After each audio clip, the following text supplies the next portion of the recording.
All right. Good evening and welcome to the June 15th regular meeting of Council. The City of Parksville recognizes the people of the Coast Salish Nation and their traditional territory upon which we gather with gratitude. Before I begin, I'd like to recognize that this coming Friday, June the 19th, is the city's 75th birthday. And although our plans for celebration events were well underway because of COVID, we've had to cancel it just like so many other events and festivals in our city. We are delaying it though, and we're going to celebrate on July the 19th, 2021. So I'd like everybody to mark it on their calendars. It's going to be a good party, and we're looking forward to it, even though it will be our 76th year. So until then, happy 75th birthday to Parksville, and we wish you to stay safe, stay well, and enjoy your summer. And although apart but together, we celebrate our city and our community. We made it 75 years. It's amazing. Let's start the ball rolling here with the consent agenda. I need for Part A, B, and C. We can do them all together if everybody wishes. I need a mover and a seconder. Moved by Councillor Chandler, second by Councillor O'Brien. Any discussion? All those in favor? Opposed? It's carried. Marilyn, you're going to have to really stretch up high so I can see your hand when it comes up time, if you don't mind. Thanks. So for the next part, I'm going to move up there because we've got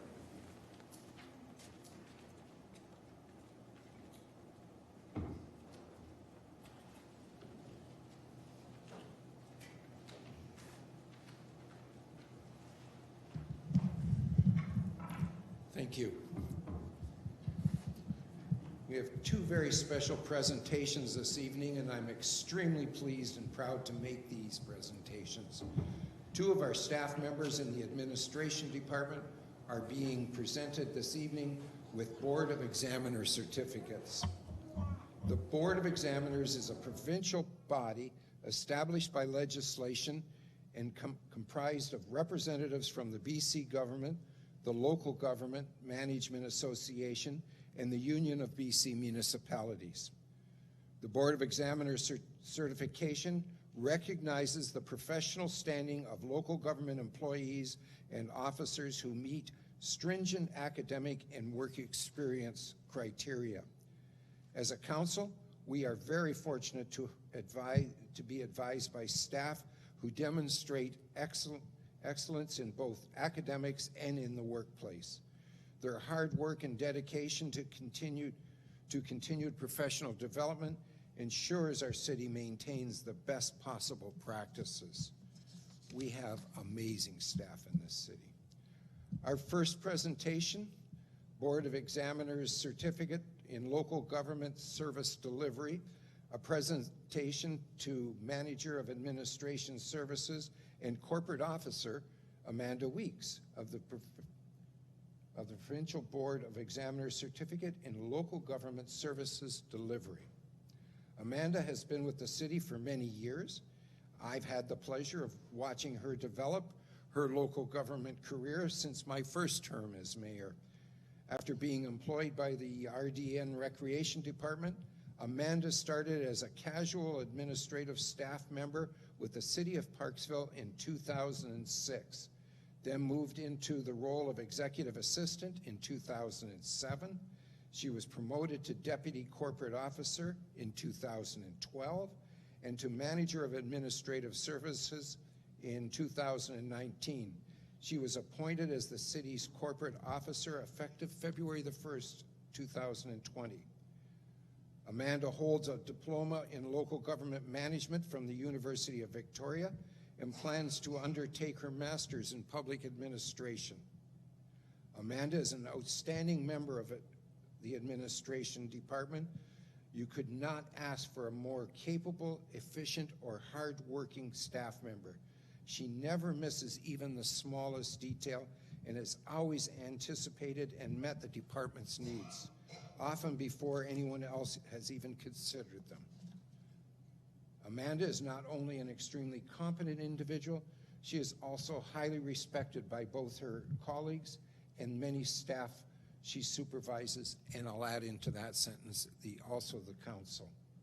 Staff often come to Amanda for advice and assistance, not only due to her extensive professional knowledge, but also because she is so approachable, friendly, and always willing to help. Often described as the go-to person, she is a key staff member who ensures every task is completed, yet takes no credit for herself. And besides all that, she's a really nice person, and we love her. We are truly fortunate to have such a dedicated young woman with a wealth of knowledge as our corporate officer. Congratulations, Amanda.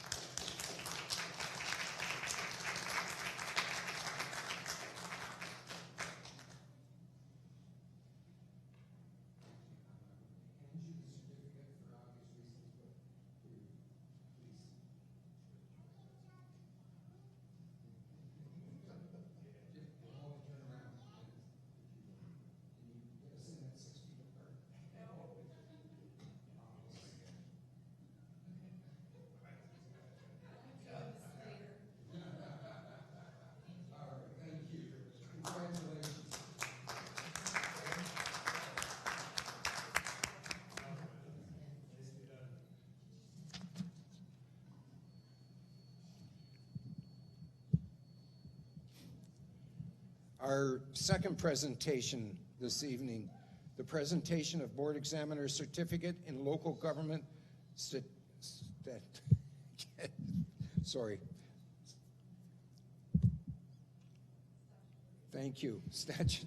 Administration. Talk about drawing a blank. A presentation to Chief Administrative Officer Keeva Kehler of the Provincial Board of Examiners Certificate in Local Government, there's that word again, administration. Keeva brings a wealth of experience to both local and provincial government to her role as Chief Administration Officer at the city. After roles with the Regional District of Nanaimo Planning Department and the Provincial Agricultural Land Commission, Keeva joined the City of Parksville in 2012 as the Manager of Current Planning. In 2015, she accepted the role as Director of Administrative Services and Corporate Officer. In January 2019, she was appointed as Acting CAO and then was confirmed into the permanent role in May 2019. Keeva holds a BA in Geography and Planning from Simon Fraser University, a professional specialization certificate in local government management, and a master's in public administration from the University of Victoria, as well as Board of Examiners certificates in local government services delivery and administration. Keeva's combination of education and experience is truly impressive. Her commitment to continued professional development ensures she is always knowledgeable about every facet of municipal government. Furthermore, Keeva mentors her staff, challenging them to develop and display the same degree of excellence which she herself exhibits. She is always willing to answer questions, share resources, and teach any staff who want to learn, regardless of their position in the organization. As CAO, Keeva leads the city staff as they carry out council's directives. We are often thankful that Keeva is always prepared to provide sage advice and options for council's consideration. Quite honestly, I don't know what we would do without Keeva. She does an amazing job, and congratulations on your certificate.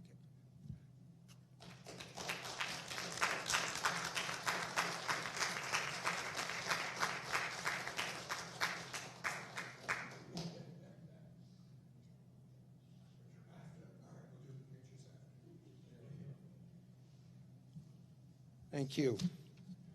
So we can move this back if you'd like. Yes, they want to do the pictures now. You want to do the pictures now?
Okay, we're back into our chairs and everything is good. Mr. Russell, could you give us the background on the issue regarding the follow-up report, consideration of a development variance permit and development permit for 405 Pym Street North? Certainly, if I may, Your Worship, since this was originally introduced to Council, required notice has now occurred. As of this evening, no correspondence have been received. For Council consideration this evening is the issuance of the development variance permit to relax the minimum parcel width requirement for proposed Lot 2 from 22 meters to 8.8 meters. The recommendations are as per the agenda. Thank you. And wait a minute, no, hold on. I'm supposed to ask if there's anybody that would like to speak, but since we don't have a very large crowd tonight, I'm assuming that's not going to be the case. So you're moving it, Councillor Greer, and seconded by Councillor O'Brien. Any discussion? All those in favor? Opposed? It's carried. Thank you. Mr. Russell, could you give us the background on the issue regarding the application for development variance permit at 412 Craig Street? Certainly, if I may, Your Worship, for Council consideration is advancement to notice for a development variance permit to relax the minimum parcel width requirements from the standard 18 meters down to 14 meters. This is a case where the lots are sort of deeper, narrower lots. The lots meet the minimum 560 square meter parcel size for a single family RS1 property. Because the lots are narrower, there's also a requirement that the frontage be exempt from its current 18 meter requirement down to 14. That does not require public input. However, staff is recommending that consideration of that matter be deferred until the meeting where the development variance permit is being considered after undertaking that public consultation. Okay. And the recommendations are as per the agenda. I need a mover and a seconder for the recommendations. Councillor Wilson, seconded by Councillor Chandler. Discussion? Councillor Fraz? Through the Mayor to Director of Planning. I've noticed that their request is coming so they can facilitate a carriage home on the property. It's my understanding that carriage homes are already allowed. Could they not proceed with building a carriage home as is? If I may, Your Worship, two points of clarification. There is a letter that is being distributed to Council that explains, that was a distributed item this evening, that explains their personal circumstance. But you are correct, the zoning bylaw does allow for a dwelling and a single family dwelling, and the creation of two lots would allow for a dwelling on each lot and a carriage house on each lot. So you are correct. Anything else? Anybody else have anything to say? All right. I'll call the question. All those in favor? Opposed? Carried. Thank you.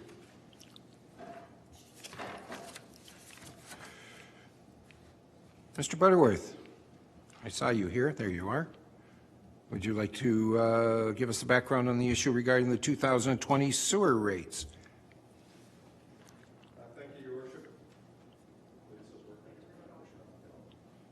He touched it.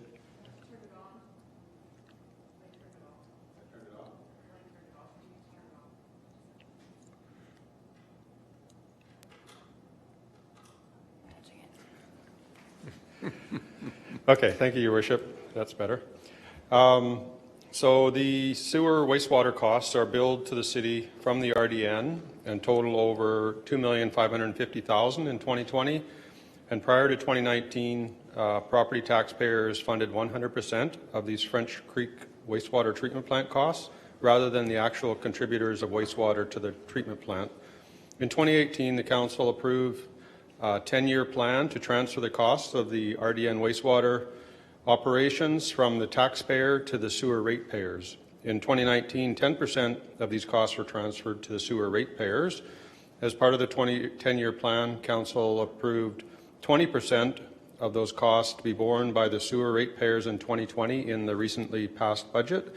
Accordingly, the RDN wastewater charge on the property tax billing was reduced by 20% and the cost was added to the sewer fund expenses. The plan requires a sewer rate increase of 19.1% for 2020 to fund these additional sewer fund costs. The 2020 budget also included a 3% budgetary rate increase for the sewer fund in 2020, and this increase has been added to the RDN wastewater, or to the sewer rate increase, for an overall increase of 22.1%. These increases would be effective as of April 1st, 2020, and the recommendations are as per the agenda. Thank you. I need a mover and a seconder for the recommendation. Moved by Councillor Wilson, second by Councillor Greer. Discussion. Councillor O'Brien. Thank you, Your Worship. If I could, through to Mr. Butterworth, am I correct in reading between the lines here that this 2020 is the last year of the two-year program in any ways to do the increase, and this is not an ongoing for the next 10 years? The 2020 is the last one for the tax increase portion of it. You're on. Yes, it's actually 10 years where their increases are going to be in the sewer rate, going up by approximately, it's going to go down slightly every year, the increase. As the numbers get higher, the increase can be a little bit less. But it's going to be in the neighborhood of 20%, maybe working its way down to 15% by year 10. So it's every year there's going to be high sewer rate increases, but there's also a reduction in the property taxes as well. So just to put some numbers on that, in 2020, the RDN wastewater tax decrease for the average home was $34, so that's a decrease of $34. Right. And the sewer rate increases, including the extra 3%, was $35.32 for anybody who's using 100 cubic meters or less of water. Right, but to just paraphrase at the end here, if I may, the tax rate was included in the 2020 tax bylaw to offset the 2 years of sanitary sewer rate increases. Oh, yes. So what's that saying is that there's been 2 years of the plan so far. Right. So next year it'll take 3 years of the increases and 4 years. So it'll keep going up. So yeah, so 2 years worth of increases have been moved over in 2020. Yes. Totaling $510,000. Thank you. That explains it. Thank you. Anybody else? Councillor Patterson. Thank you, Your Worship, and through you to the Director of Finance. The 3532 is based on 100 cubic meters. What's the average for a household for water usage? The average for a household, for purposes of the sewer, we use the winter usage of water. And I don't actually have what the current average is, but I know it's well under 100 cubic meters. Okay. It might be in the 70 range, 60 range for the winter. Summertime's higher, but we use the winter for this because most of the summer water usage is outside, and it's not going into the wastewater treatment plant. It's just the inside, so we just use the winter as an approximation of their summer flows to the sewer treatment plant. Thank you for the clarification. Any other questions? It was a good question, by the way. Just so I'm clear on this, this is, in fact, cost neutral to the consumer. Basically, what the water rate is going up, or the sewer rate is going up, the taxes are going down to offset it, so the consumer or the residents will not see a huge difference. That was a question, not a statement. So. It will be the same for some residents. It will not be the same for other ones, and it will not necessarily be the same for commercial. It depends on your circumstances of how high your assessment is and how high your water usage is. So a commercial operation that has a low assessment, such as, say, a car wash, that uses a lot of water but a fairly low assessment, is going to actually have an increase as a result of this, and they're not going to have as much of a decrease on their assessment because their assessment was small. But someone who uses less water but a very high assessment, maybe a mall, say, they're going to have a bigger decrease in their taxes than their increase in their wastewater charge. So they'll end up benefiting. So it does change who has to pay for things a little bit, but it puts it more fairly in who's putting these wastewater into the sewer treatment plant. They should be paying the cost of it more than someone who's not putting it in. It's not all that dissimilar from what the conversations we had 11 years ago with the water, going to water consumption from the way it was. Okay. Councillor Frass? I just want to just make a statement out of this. So one of the things I recognize out is if you have large families, that they're going to have potentially the increase, they're going to feel it more versus if there's a large estate home with perhaps only 2 people living in it, they'll see a decrease into it.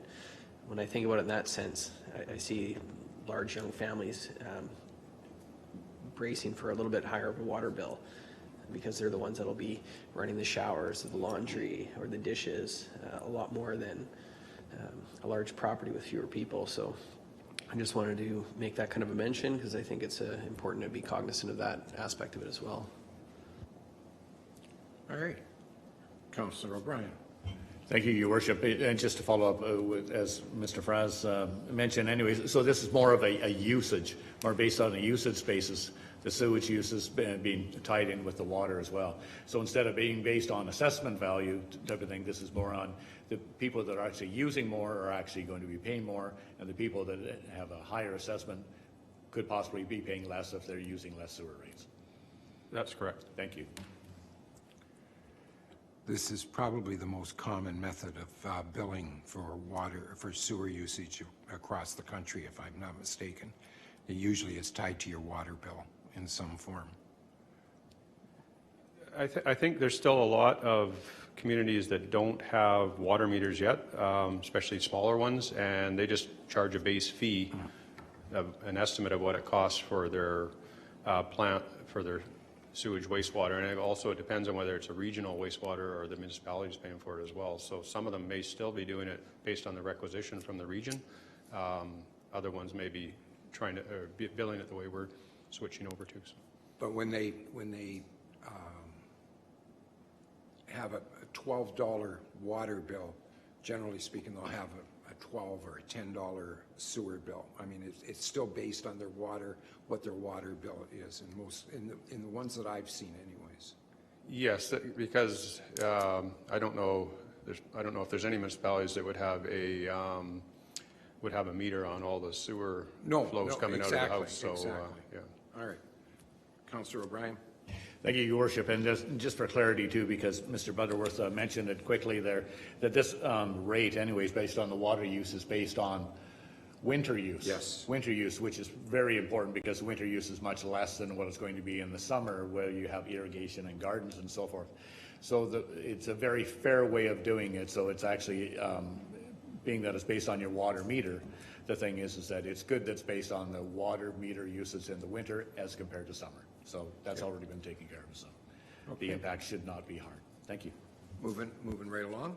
If there's no other points, I'm going to call the question. All those in favor? Opposed? It's carried. Thank you very much, sir. While you're up here, you might as well keep right on going.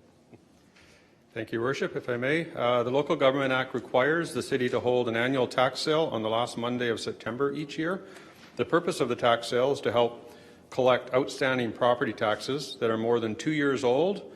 That for this year would be outstanding from 2018 or delinquent, as they are labeled, or as we call them.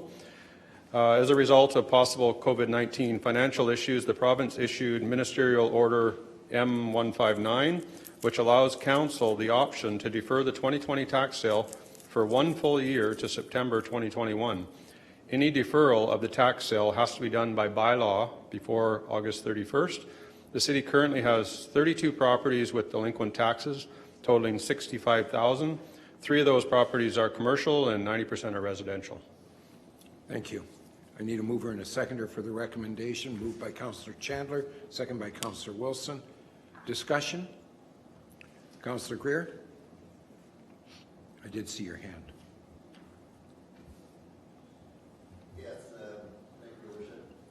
Your mic. Turn your mic on. So, oh, there it is.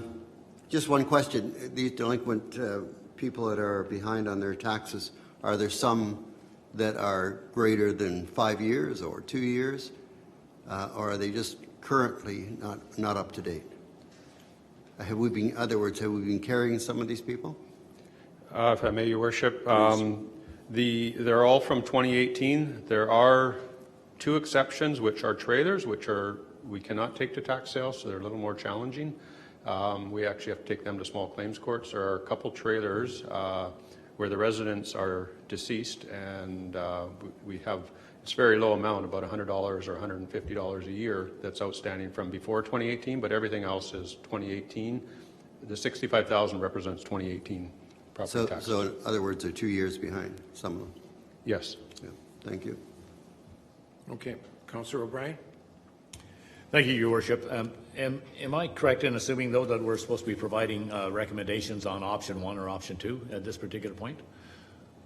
Is that not correct? Instead of just accepting the report for information, in the fine print later it says council is to go through option 1 or option 2. Is that not what you're looking for, Mr. Butterworth? If council just receives the report, then the tax sale will go on this year. If council decides that they would like to postpone the tax sale, then you would have to bring a recommendation forward to that extent, or the bylaw to be created, and I'd have to create the bylaw. I see. Thank you. That clears it up. Thank you. Okay, sorry, I don't have that in my notes, but let me just pull out this one. So if we just receive it, it means we're not I changing. understand. Yeah, no, I understand.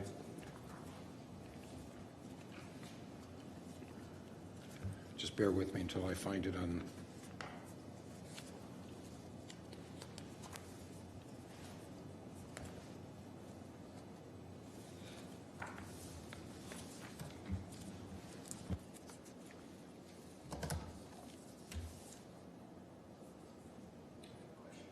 Go ahead.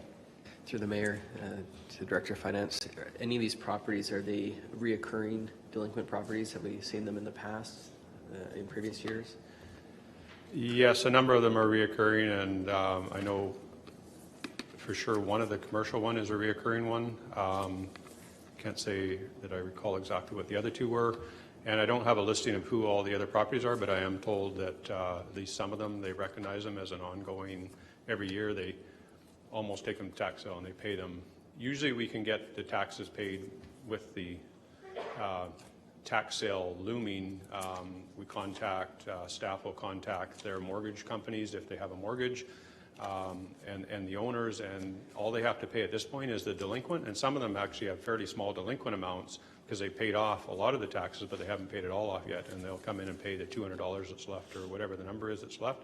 Some of them have the full amount, they haven't paid anything, plus penalties, so usually the mortgage companies will get involved and extend a line of credit or extra, tack it on their mortgage somehow and pay it off. So we haven't had a tax sale in 6 years.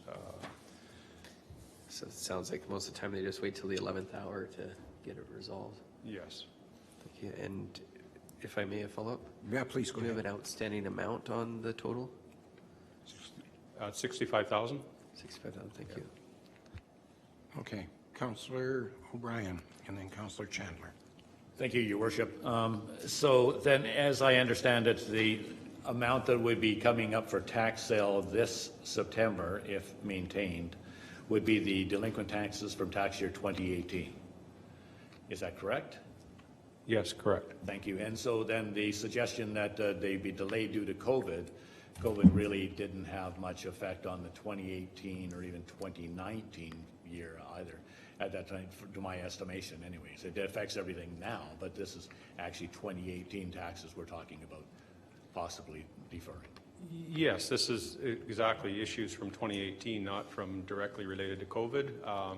It may make it slightly more challenging for them to now pay their taxes due to COVID. It may not, because the CERB has helped people that may have been working, not working, and it hasn't necessarily helped the commercial ones that are on the list, but for the residential, they have had some assistance. If they're seniors, maybe not so much.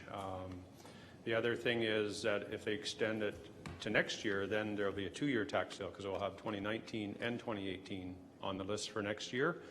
I'm thinking that's going to be a more challenging year for the commercial operations next year than this year, with the summer a bit of a write-off for some commercial operations. So next year may be more of a challenge for a lot of the commercial operations than this year is going to be. Councillor Chandler? Thank you, through your worship, to Director of Finance, Lucky Butterworth. Lucky, in the sense of the word, is the The commercial, is it always a small number, or is it mostly residential that are delinquent in the taxes? Or do we see the commercial having issues every year in larger numbers? I actually don't have those statistics on exactly what they are. There's always a few commercial, but it's generally mostly residential. And as I said, some of them have mortgages and we can get it through the mortgage company. But yeah, it's generally more the residential segment than the commercial, but the city itself is 75% residential tax base and 25% commercial as well. So we're already starting off with a larger residential base than that. But in this case, it's 90% residential on this list. A follow-up, please. Again, through the mayor to Director of Finance. When will we be looking at the 2018-2019 carryover? Is that something that come up this time next year, or the exact timing to look at how the impact of COVID's happened, both in residential and in commercial? Would that be about the same time every year? Yeah, at the end of this year, the 2019 will become delinquent. And right now, that number today I was looking at, it was 230,000, I think, right at this point in time. But that's pretty standard every year, and then it sort of gets paid down by the end of the year.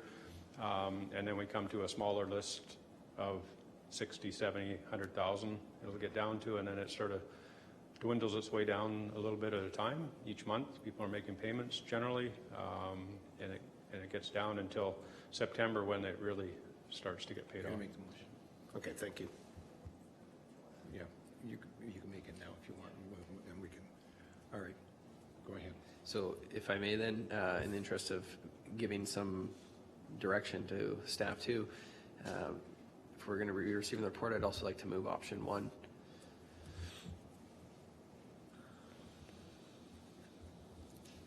So you want to hold the date as it is without deferring. Okay. I need a seconder for that motion. Councillor Greer. Okay.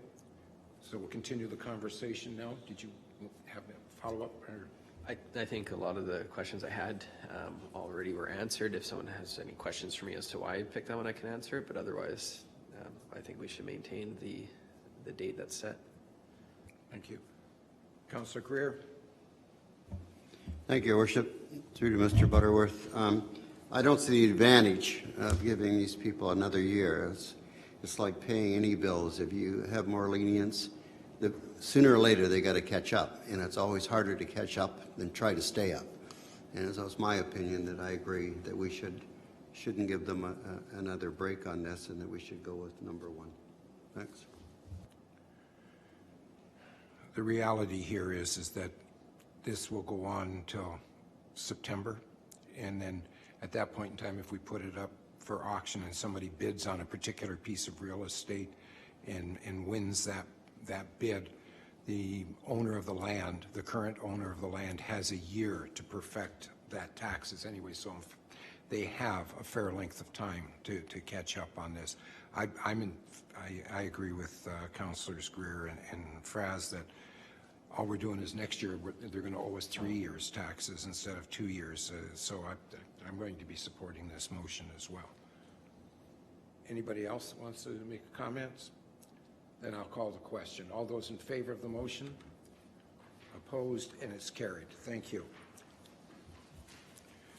All right. I have a report from Parks and Committee's recommendation. There's no recommendations from the Parks and Open Spaces Committee, so I'm going to ask the members if they would like to talk about it for a bit.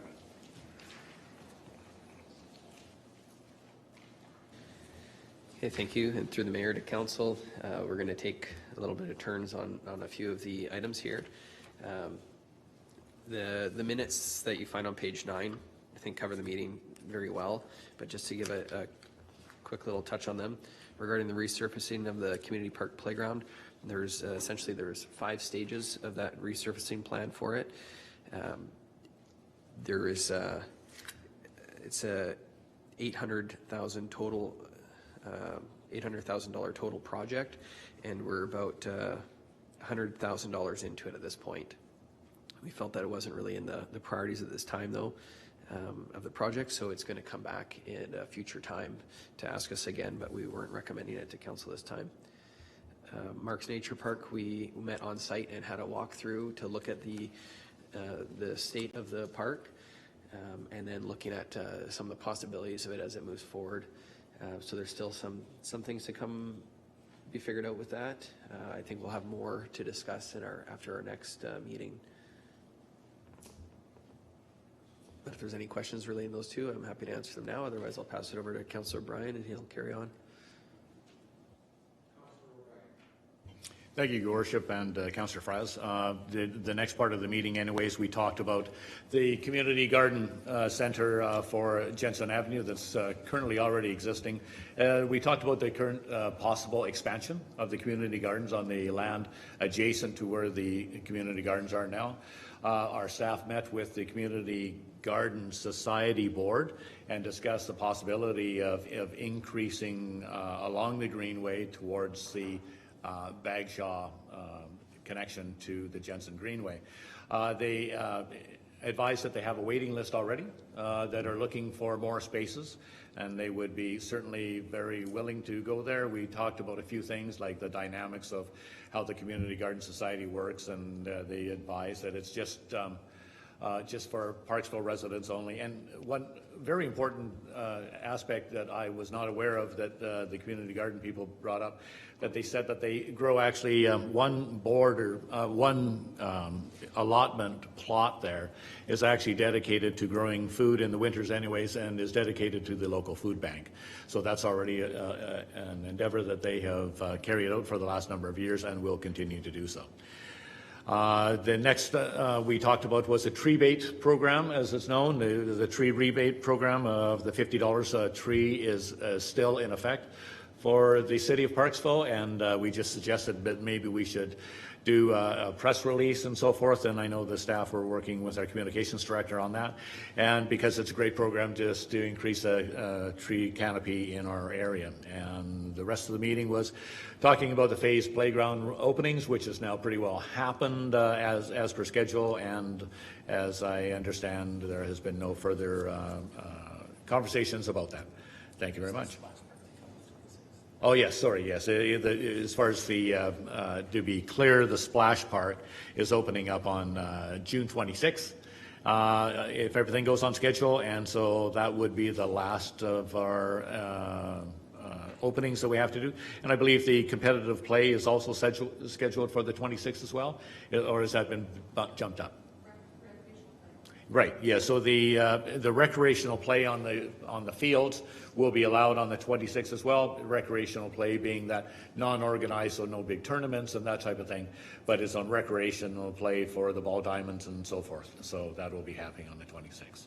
So all in all, it was a great meeting. We have a great park staff. That's what I can confirm at this point. Thank you. Absolutely.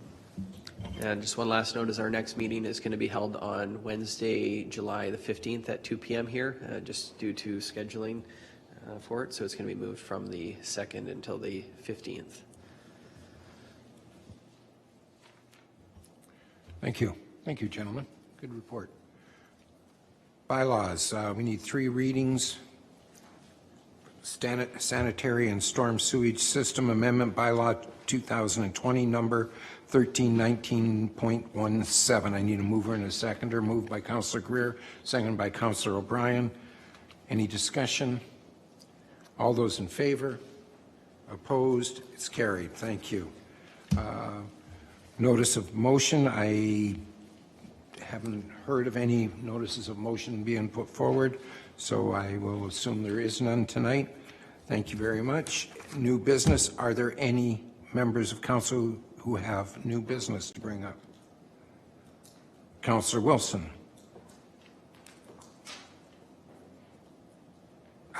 Don't touch the mic. Don't touch the mic. It's okay. I'll touch it and wash my hands. Thank you, Your Worship. I just want to mention to everyone that the MAC is reopening June 18th from Thursday, Sunday to 11. And they have a community exhibit with glowing hearts, it's called, which greets the visitors on the exterior ramped entrance with messages of hope, love, and support, in addition to their many other art projects that they have going there. So I hope the community will go out and enjoy the gallery.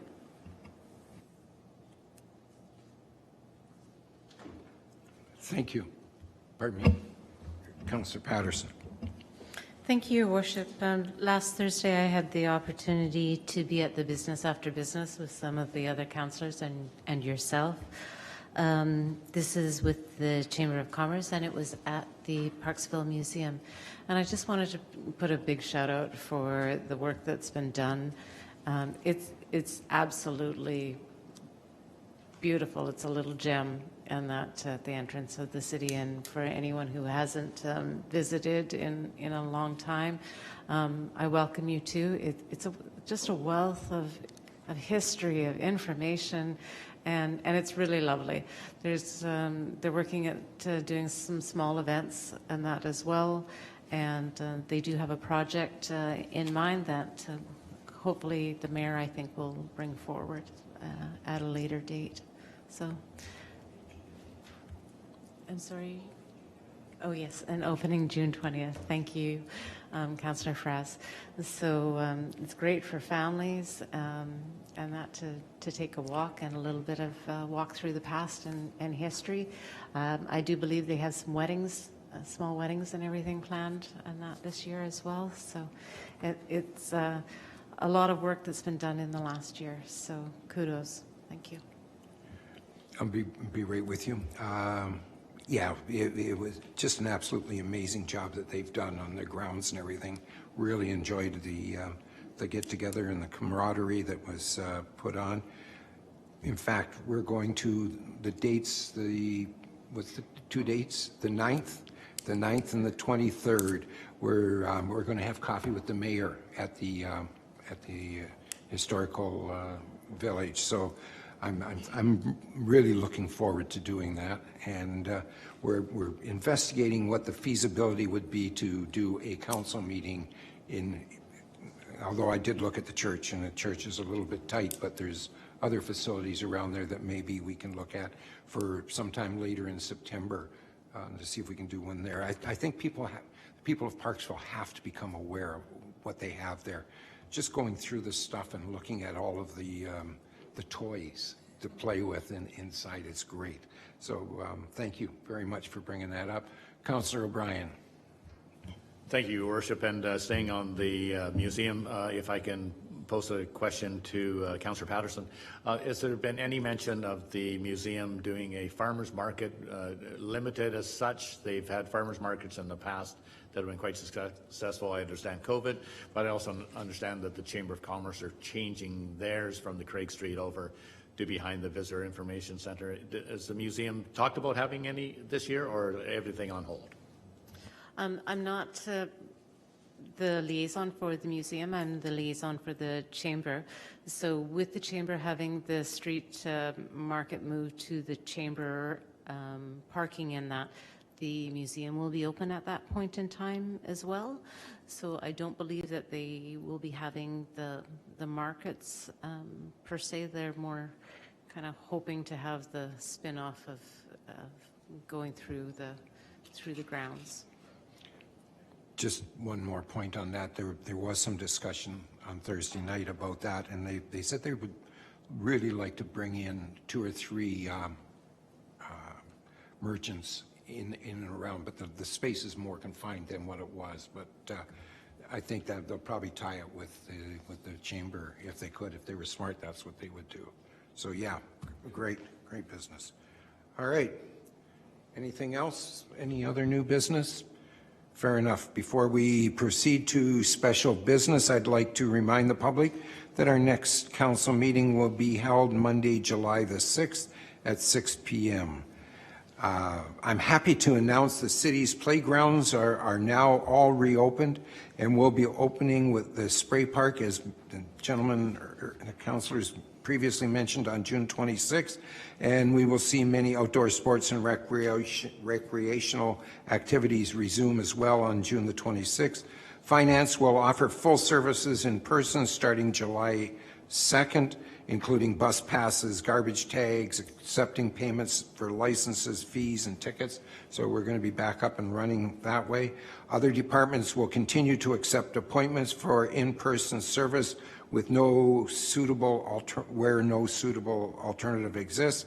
We are optimistic that this gradual and thoughtful resumption of more normal activities will allow us to curb the spread of COVID-19 while balancing the economic and social well-being of our community this summer. So I need a mover and a seconder to pursuant to Section 91E and I of the Community Charter Council, proceed to a closed meeting to consider items relating to land. I need a mover and a seconder. Moved by Councillor Greer, seconded by Councillor Wilson. All those in favor? There we go. Thank you very much, folks. 6:48. And we're going to move into camera. We'll give it a couple minutes for everybody to get organized.